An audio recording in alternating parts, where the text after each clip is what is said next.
तुही रे माझा मितवा. प्रेक्षकांनो, मालिकेचा कसला जबरदस्त भाग आपल्याला पाहायला मिळणार आहे.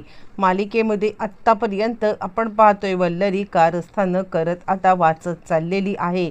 पण अचानकपणे आता मात्र उदयकांतचा पत्ता लागल्यावरती वल्लरीला ट्रॅपमध्ये अडकवण्यासाठी ईश्वरी, अर्णव आणि त्याचबरोबर शिर्के या तिघांनी असा काही महाजबरदस्त प्लॅन केलेला आहे की त्यानंतर हे दोघं जण मात्र आता ईश्वरी, अर्णव आणि शिर्के यांच्या प्लॅनमध्ये असे काही अडकलेत आणि त्यानंतर मात्र आता अशा पद्धतीने पोलिसांना बोलवत जो काही धमाका झालाय, नक्की काय घडलंय, कसं घडलंय, सगळं सविस्तरपणे पाहू. इकडे आपण पाहिलं की कितीही झालं तरी दोघी बहिणींना आपण एकमेकींच्या सोबत आता जे काही बोललोय हे सगळं आता खूप वाईट वाटतं आणि दोघी जणी विचार करतात, आता मी बोलू का हिच्याशी, म्हणजे काल जे काही झालं त्याच्याबद्दल नम्रताला वाईट वाटते आणि ती ईश्वरीला म्हणायला लागते, ईश्वरी खरंच मला माफ कर, म्हणजे काय सांगू मी तुला, काल माझ्या रागाचा पारा आता चढला होता आणि म्हणूनच आता इकडे मी तुला अद्वा काहीही बोलले,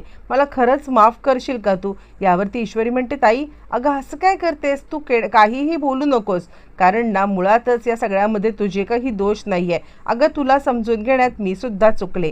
आणि त्यावरती मग आता ईश्वरी सांगायला लागते, नाही हे बघ असं काही नाही आहे, पण खरं सांगू का, तर मला तू एक गोष्ट सांगशील का की तुला हे सगळं कोण बोललं. यावरती नम्रता मात्र आता सांगायला लागते, मला ना मामी आहेत ना, त्या मामी येऊन माझे आता कान भरत होत्या. ईश्वरी म्हणते, मला वाटलंच होतं की हे सगळं मामीच काम करत असतील, पण एक गोष्ट लक्षात सांगू का तुला नमुताई, म्हणजे काहीही झालं ना तरी सुद्धा आपण या सगळ्यामध्ये एकमेकींच्या सोबत आता अजिबात भांडायचं नाही आहे, आणि जर काही गैरसमज वगैरे आता आपल्यात असेल ना, तर मला असं वाटते की तो गैरसमज आपण आता एकमेकींच्या ह्याच्याने दूर करूया, तुला काय वाटतंय. आणि त्यावरती ती सांगायला लागते, बरोबर आहे.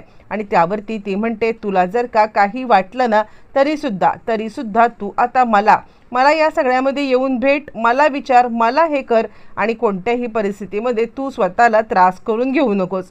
यावरती ती म्हणते, हो नक्कीच, मी आता कोणत्याही बाबतीमध्ये मामींचं काही ऐकणार नाही आहे, मी डायरेक्ट तुझ्याचकडे येईन, असं ती म्हणायला लागते.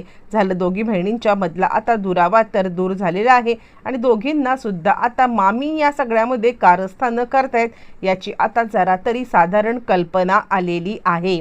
मग त्यानंतर ही नम्रता आता मात्र विचार करते की ह्या वल्लरी मामींच्या नादाला मी लागणार नाही आहे. बरं, तोपर्यंत इकडे आता ईश्वरीला डाऊट आलाय की इकडे आता वल्लरी मामी प्रत्येक वेळेला ज्या वेळेला आम्ही एखाद्या गोष्टीपर्यंत पोहोचण्याचा प्रयत्न करत आहोत त्यावेळेला प्रत्येक वेळेला ती आता मध्ये अडकाठी आणते. काय नक्की यांच्या डोक्यात असेल, नाही काहीतरी गडबड आहे. आणि त्यानंतर मग आता ती सांगायला लागते, हे बघ नमुताई, आपल्याला ना म्हणजे आईला न्याय मिळवून द्यायचा आहे. तुला माहिती आहे ना की या सगळ्यामध्ये ती कोण बाई आहे ती शोधून काढायची आहे. आणि मी तुला एक गोष्ट सांगू का, मला का कुणास ठाऊक सारखं राहून आता असं वाटत आहे की ती बाई म्हणजे आपल्या वल्लरी मामी आहेत. आणि त्यावरती नम्रता म्हणते, काय बोलतेस तू.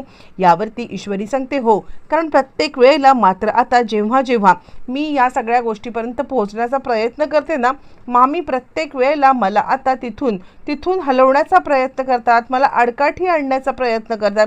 मला खरंच कळत नाही आहे की या सगळ्यामध्ये हे काय चाललेलं आहे ते.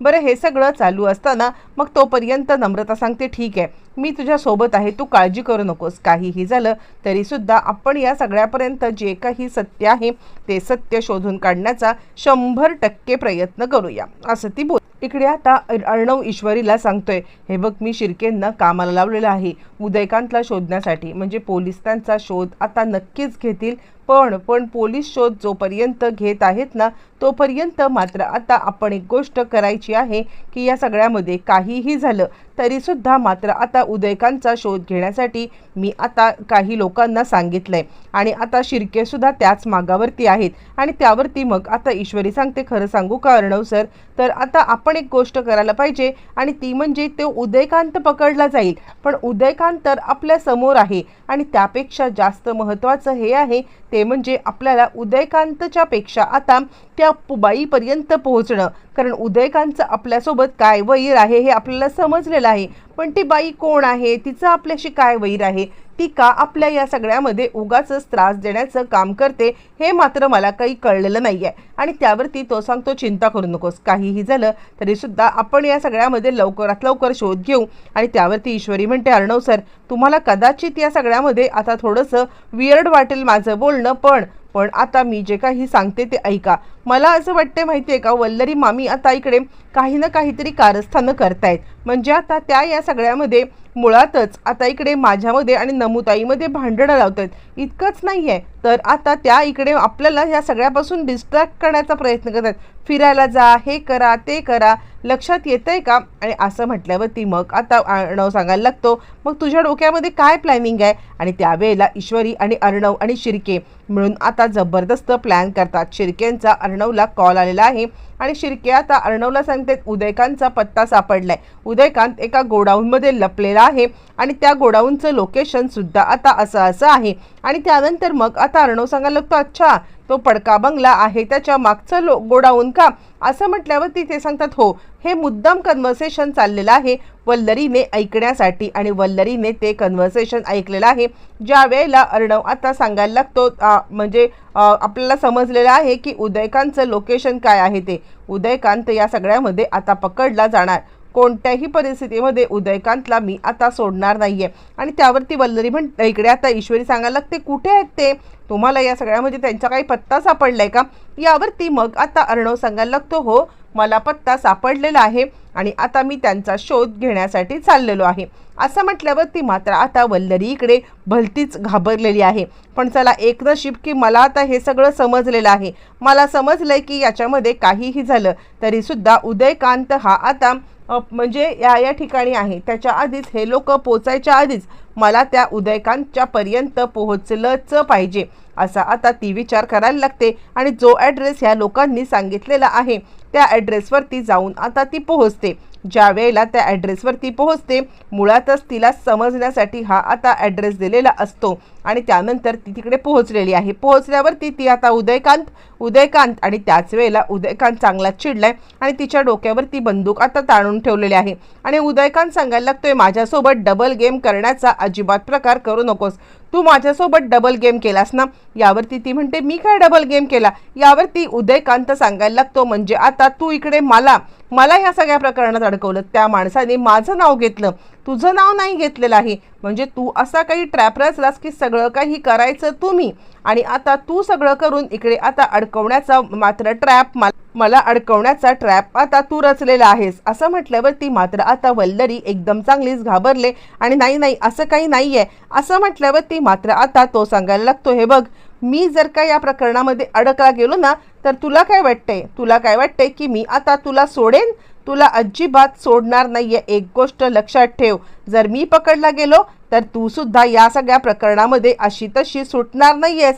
तुला आता अशा पद्धतीने धडा शिकवेन ना की काहीही झालं तरी सुद्धा तू या सगळ्यामध्ये आता मात्र वाचणार नाहीस, म्हणजे अजिबातच नाहीस. असा सगळा प्रकार आता समोर आल्यावरती मग तोपर्यंत इकडे आता अर्णव आणि ईश्वरी बरोबर त्या ठिकाणी पोहोचलेले आहेत. पूर्णपणे आता त्या रमाकांतचा पाठलाग करत आणि त्यानंतर म्हणजे त्या उदयकांतचा पाठलाग करत आणि वल्लरीला पकडण्यासाठी फायनली या सगळ्यामध्ये आता मात्र असा प्रकार घडलाय की इकडे हे दोघं जण पोचलेत. उदयकांत आणि आता वल्लरी आतमध्ये आहे आणि पोलिसांना घेऊन हे दोघं जण पोचलेले आहेत. आणि त्यावरती अर्णव आता शिर्केंना सांगतोय, शांतपणे आपण आता सगळा प्रकार करूया. काहीही झालं ना तरी कोणत्याही बाबतीमध्ये आता आपण या सगळ्यामध्ये घाबरायचं नाहीये किंवा आता हे करायचंच नाहीये.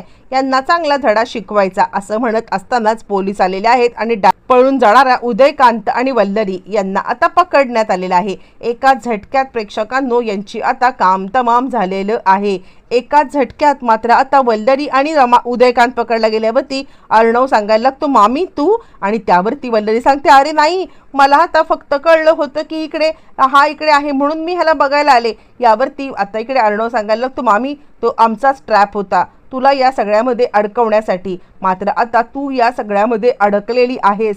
तुला आता इथून हे करण्यासाठी कोणीही येणार नाहीये. आत्तापर्यंत आम्हाला वाटत होतं की या सगळ्यामध्ये तू आता म्हणजे ईश्वरीला डाऊट होता, पण मला नव्हतं वाटलं. पण आता सगळा खेळ संपलाय मामी. तुझा सगळा गेम आता समोर आलाय. उदयकांतचं सत्य तर आधीच समोर आलं होतं. फायनली वल्लरीचं पण सत्य समोर आले. एका झटक्यात सगळ्या गोष्टी क्लिअर झालेल्या आहेत. वल्लरी पकडली गेलेली आहे.